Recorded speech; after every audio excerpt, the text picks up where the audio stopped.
Welcome to the American Roundtable on TV 38 in Orlando, where we bring you positive TV that makes you think a little bit. Of course, I'm Al Spry, and I'm here with Sharon Gilstrap. Sharon Gilstrap is a solar expert. She's going to be talking to us about why solar is more important today than ever before. This is American Roundtable. Find out more about us on Facebook.com/USA Roundtable. Sharon, welcome to the show. Thank you for having me. Well, I've been wanting to get you on the show for a long time because I believe in this issue. I think this issue is of importance, and I believe that you are the person to speak for the solar industry. I know you tried to get other guests in here from your company, and I kept saying, well, I can't do that. I got to have Sharon. So let me ask you this. You have a background in broadcasting, as I do. And I so do. What made you switch from broadcasting to solar? Well, I did. I'm in an education program called Landmark Education, and one of the main things in Landmark is that you pick an area of your life where you want to transform. So I decided I wanted to do something meaningful and something that was going to be very fulfilling. So I decided that solar would be the way. I moved here from DC about 20 years ago, and the first thing I noticed is that very few houses had solar in the Sunshine State. And then I went into radio, as you know, Al. I worked for Radio Disney, I worked for ABC and NBC Radio, and then I decided that when I left radio to do something really, really great for the legacy for my children. And what I didn't realize is that all these hurricanes were going to start hitting our state due to this crazy weather we've been having. And so I'm really glad about 18 months ago I went and took a class at a solar academy in New York, became an expert in solar, and started working for the largest solar company in the country for residential solar. And then I decided to leave there to go to a company that is really more friendly for diversity in the workplace at US Solar. So that's where I am now, and I'm helping a lot of families to get really just as green as possible, but also to save so much money. Well, you are my sunshine girl. I don't think I've called you this before, but this is now your name, just like we have the postman and other people that are associated with the show. So Thank you. Since you are my sunshine girl, tell me about the power of the sun. How does this happen? Like, what's going on here with this solar power? Wow, well, most people don't realize you can power your entire home with your own energy on the roof. The sun's hitting your roof every day. If you own a home and the sun's hitting your roof and you pay a power bill, you can now generate all your own power on your roof. And that includes your pool, your air conditioner, all your lights, all your electricity. And it's just a no-brainer. It's clean energy. So anytime you wanted to go clean, whether it's for the environment or just to save money, it's a million reasons to put your solar on your roof. I think that's amazing how more efficient these have gone. I want to talk a little bit Right. more about that with you during the show, and of course, kind of go through it and ask this, because this is an interesting subject we're going to delve into today on American Roundtable on Orlando's TV 38. I'm Al Spry, so happy to be here with Sharon Gilstrap, and so happy that you can join us here every Sunday morning right here on TV 38.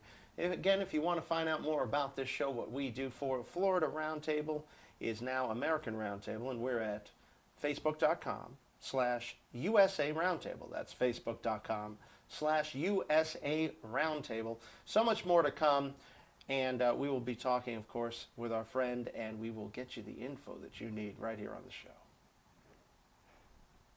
Welcome back to American Roundtable. So happy to have you here with us. We have the Sunshine Girl, Sharon Gilstrap. If you want to find out more about solar, the number is 407-385-2841. 407-385-2841. So happy to be here on Orlando's TV 38. And you know what? We do TV old school with the antenna, HD quality, digital sound, beautiful digital HDMI service right there to you. US Solar in Tampa is the name of where Sharon works for. Tell me more about US Solar. Well, US Solar is a company based in Tampa, like Al said, and they're a regional company, so we just do the state of Florida. And we do it very well. Customer service and integrity are the primary focus, and customer service is, of course, the most important thing. I do everything from design the solar array. I'll show you how much it would cost, which is no money out of pocket. and then I show you how to get your rebate, 30% rebate from the federal government, which, by the way, is going to be going away soon. And we'll come out to the house. We'll do the entire presentation for you at no cost. It's just a free consultation. And U.S. Solar is different because a lot of us have come from the big solar companies across the country. And we decided that being more customer focused versus profit focused is really the key. We're all passionate about solar. We're passionate about the environment. We're passionate about saving our customers money and having the highest quality panels and service. So that's where we are. Well, like I was saying in the last segment, I think it's amazing how much more efficient these solar cells and panels are. Because back when I was a kid, they were terrible. You couldn't use them for really anything except under large arrays out in the desert. They were creating solar. But now today, you throw it on your roof, you pay your electric bill. I mean, to me, that's awesome. It's a great, it's a great savings. We have several houses in my subdivision that have gone solar. I have not yet. I need to talk more with Sunshine Girl about how I can go solar as well, and then I can tell you about my solar experience. They may even throw one in because, you know, I'm a host of a wonderful radio and TV show. But, you know, we're going to talk about that later. But no, I'm just, of course, half kidding. But so you have a very interesting background. Tell us about you, how you got involved in your various pursuits. Because you told me earlier today you ran an art gallery. I want to find out more about all that stuff. I went to school in Virginia, and I got my degree in art history. You're a Southern Belle. I am. From New Jersey. And what I did was I went to school right near Richmond, and I learned a lot about history and architecture and art. And then I took graduate courses at Georgetown in art history. And I got a job right out of college. My first job was running the largest art gallery in Washington, D.C. I was the art gallery director, and they sent me to Europe, everywhere from San Diego to Boston to Minneapolis to get art, and Miami. And it was a wonderful experience. And then I decided to make a move, long story short, move to Orlando. And I ended up working for Tony Robbins. I was a speaker and helped folks do transformation through the Tony Robbins program. I was an employee there and worked there during 9/11, which was a very interesting time to be in contact with Tony and helping people get through that difficult time. Yeah, I can only imagine. I remember 9/11 like it was yesterday. It was a traumatic event for the entire nation. So I'm glad you were there with, and I'm a big Tony Robbins fan. You know, and I'm also a Landmark fan. I've never done the program, but I've only heard good things about it. I know several people who've worked the Landmark program. It's a very positive program. It is. It has a lot of Buddhist elements and the self-actualization elements in it that I really enjoy. I'd like to actually have somebody in from Landmark. If you can arrange that, Miss Sunshine. I would love to. We'll get one of our leaders in. Yeah, get one of the cool guru guys in, you know. I know several are living in Orlando. Oh, no, that's great. Yeah. That's great. I mean, Orlando is a focal point for a lot of positive energy. I don't know if you realize this or not. But, you know, we have Casadega nearby. We have a lot of self-help gurus and folks that are based or live here in Orlando. So it's a special place. When they talk about being the Magic City, it was a Magic City even before Disney. It was known as the Magic City. A lot of people don't know that. It was known as the Magic City. So that's Orlando, and we love being on Orlando's TV 38. Please tell your cable operator if you enjoy this show. That way we could get us all over cable, too, because we enjoy bringing you this type of entertainment and news. I'm Al Spry. So great to have you with us. We'll be right back with more. Welcome back to the American Roundtable. Always, you can interact with us. You can find us at facebook.com/USA Roundtable. That's right, USA Roundtable. Just put it right into your Facebook search, and we will pop up. So happy to have you here. My name is Al. We got the Sunshine Girl, Sharon Gilstrap, with U.S. Solar. U.S. Solar, 407-385-2841. Now, we were talking earlier about how solar's come a long way from those large arrays with them big cells and all that they showed us back in science class in 6th grade. What's going on? What's going on out west, and what's going on with these solar arrays and everything? Well, a lot of folks were smart and did solar on their pools recently. And what's happened is... Yeah, because nobody likes a cold butt. Nobody likes a cold butt. But what I do is I'll actually come in and take those off because what we have is much more efficient. the efficiency on the panels has really improved over the years, and it is so strong, and we can use less panels than they used to, so it takes up less of your roof. And power the whole house, the pool, the water heater, everything, much more efficiently, and still get that rebate. So what they're doing now, some utility companies are building solar farms out in the desert or knocking down forests, building them on Knocking farms. down forests. That doesn't sound very green, does it? They're supposed to be green. Well, It's not green. They're being non-green. So the utility companies are Cow. knocking down trees, and the difference is we have millions of square footage of commercial and residential roofs that could be utilized. You know, in Germany and Europe, they are very pro-solar, and They're pro-like. They're very pragmatic people. They okay? are. We're not. We're like anti-pragmatic people. Why is that? Maybe because we've been used to low energy prices for a long time. I just think there's a different mentality. There's positives about the European mindset, and there's Right. positives about the American mindset. The European mindset is collaborative and rational. The American Yes. mindset is go get them, build, innovate, create, tear it up. So it's just Right. just we have to take a little bit more maybe from Europe, and Europe maybe should take a little bit more from us. Get away from all that socialism nonsense. That's Right. all I'm trying to say. Well, Al, I'm a conservative. I am not. I am a very conservative. Well, you know where I person. stand. Yes. You know, so.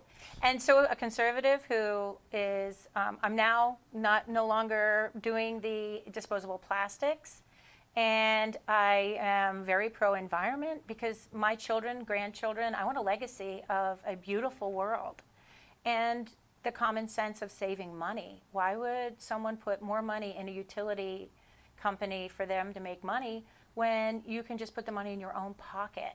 I think just go take a trip instead. That's a very nice thing to say. See I'm the all world. about, anyway, I'm all about experiences versus things. Me too. So I like to have fun experiences, like doing this show with you.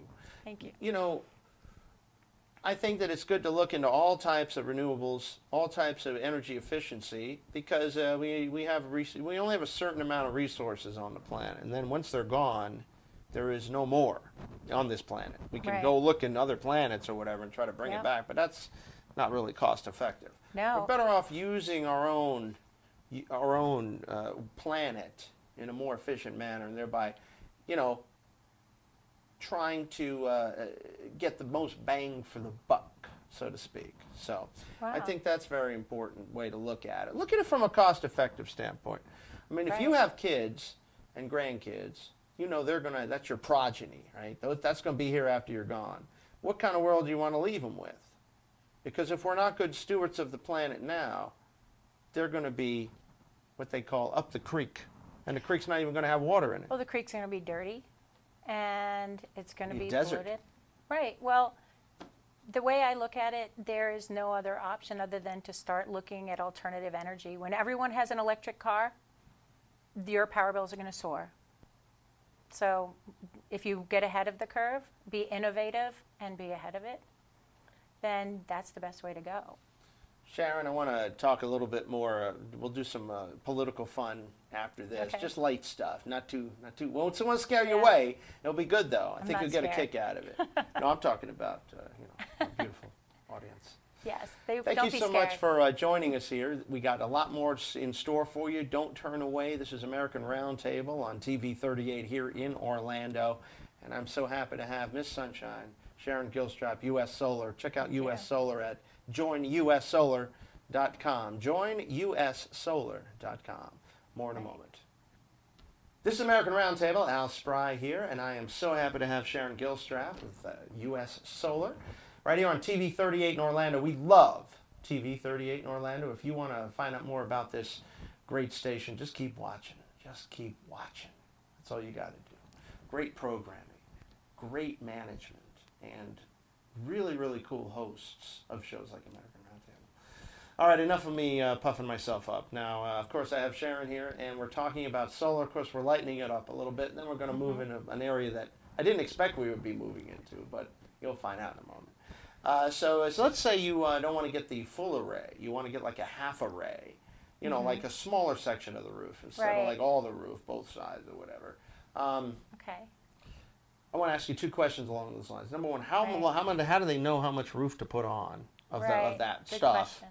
And then it's called an array. An array. Okay. How do they know how much array to use? A And what solar happens if system. you use a smaller system, and then you don't have the money to do the big kahuna? You want Right. to just save some, but then you want to add on to it later. Let's talk about that. Okay, so when I do a consultation, what I do is I look at your usage, and then I look at your roof from a satellite picture to see if you're a good candidate for solar. So do you have sun on your roof, or are you surrounded by trees? If you're completely covered with trees, you're not a good candidate. So if you have a great roof and you have a great southern exposure in particular, that's the best. We'll design Southern exposure. southern. And I don't ever put panels on a northern roof. It just doesn't make any sense. Because there's no sun. There's You won't some. get it, It's but just it's not going to be effective. well, because you're buying the panels, you want to make maximum efficiency on your panels. So when you have the panels put on, you want them to be in a position where they're going to get the maximum. So you could put them on the southeast, the south, and the southwest. Yes. So that's the key. You want them where the most sun is going to hit them. And when I design them, I do it on your usage. So if you have 3 people in a 2,000 square foot house, it's going to be a different amount of panels than someone who uses, maybe has 5 people in a 3,000 square foot house running the AC and the pool and everything else. Right. So it's on the usage. And then what we do is we design it using the most efficient panels. So we take up the least amount of roof space. Now, a positive is when you have the panels on your roof, you're actually using a little bit less because it does cool off your roof a bit.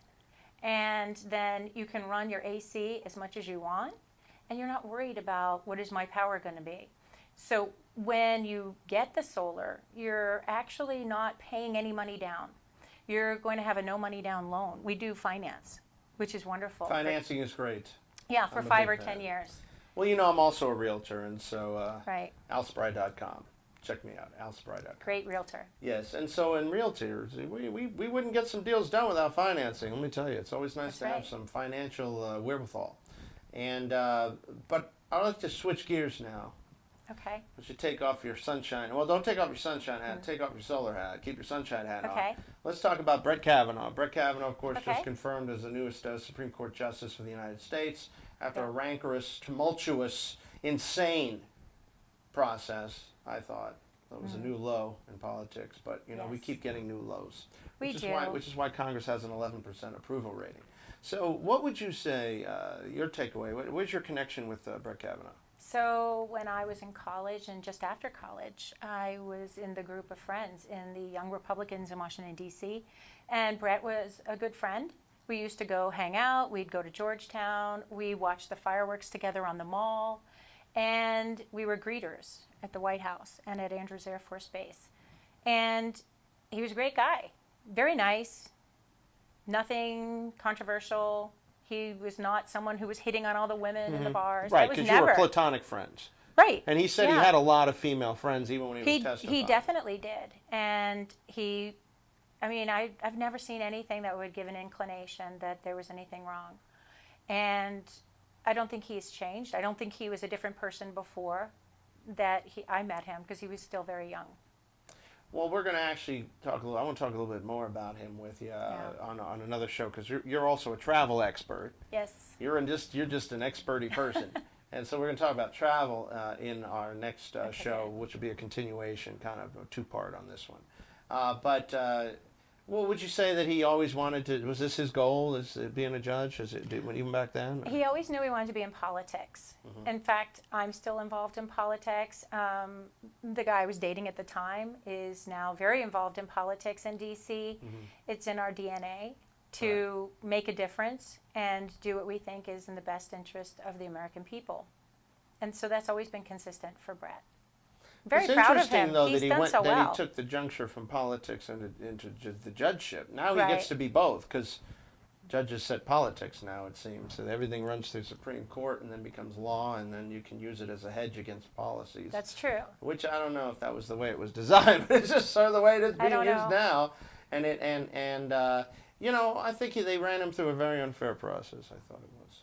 To be honest with I you. do, and I think that if we were to try to even things up, if we looked at the way that Bill Clinton was treated by women, And with all the accusations that he had, and he admittedly had a relationship with a young intern, very young intern, and yet that particular party, the Democratic Party, embraces the Clintons. And yet something that was very ambiguous and has no evidence and no witnesses and was never even talked about at the time it supposedly happened, and yet they're vilifying Brett Kavanaugh and destroying his family. I can only imagine the trauma his daughters are going through as a result at school. I think that in the long term, though, it'll be fine. And it'll end up being like the Clarence Thomas one, where nobody really talks Right. about that stuff, but it's out there for whoever's interested in taking a look at it, because they Right. like you said, they ran the guy through the gamut. They did. Um, But just for the record, I just want to be clear that if someone has been abused and something has happened, that come forward sooner rather than later. Don't wait, because there's a lot of support out there, and there is trauma that's happening in the world, and you definitely want to talk about it but with you don't someone believe you that trust. Blasey Ford was actually done by, or did that have that happen with Brett Kavanaugh? It I could do have- not believe You that. think it could have been maybe somebody again, I else, or a wasn't there. misrecollection, or? I think 30 years later, Yeah. I think that there definitely could be, and the fact that nothing was said at the time to anyone, it's questionable. I think that if you're in a traumatic situation like that, you need to come forward and talk about it right away. Not 20, 25, Yes. 30, 35, 40, 45 years later. I Right. don't know. Just seems like if that's really that bothering you that much, why would you, number one, why would you hold it and not get help? Why would you not try to bring the accuser to justice? So, to me, Well, I think she may have had trauma. I just don't think it was him. I think, and I feel for her. Maybe she went through something terrible and it affected her, and I hope she gets help. Sharon Gilstrap, thank you. We'll see you next time on American Roundtable on Tough TV 38 in Orlando. Have a great day.